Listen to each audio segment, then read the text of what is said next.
Here's the yz85 bottom end kit. It's crankshaft assembly from wiseco. So it comes with stickers. It's pretty cool. It looks like your seals and your gaskets. Your bearing seals and your gaskets, I meant. Here's a crank.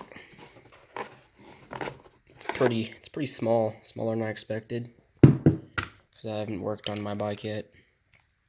It's a whole brand new crank with the crank rod.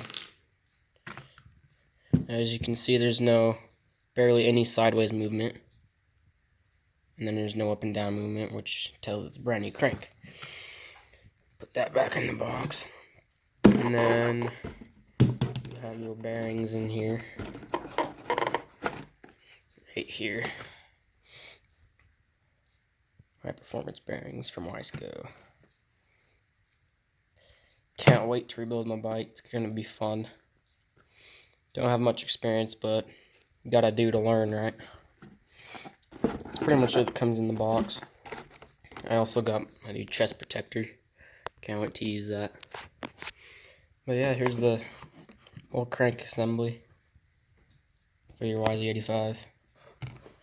This fits, I think, 2002 models up to like the 18, 19 models. I'm sure they would fit older bikes too. I'm not sure. But yeah, that's pretty much all you get in the kit. I'll make an update video on you guys on my bike. So thanks for watching. Peace out.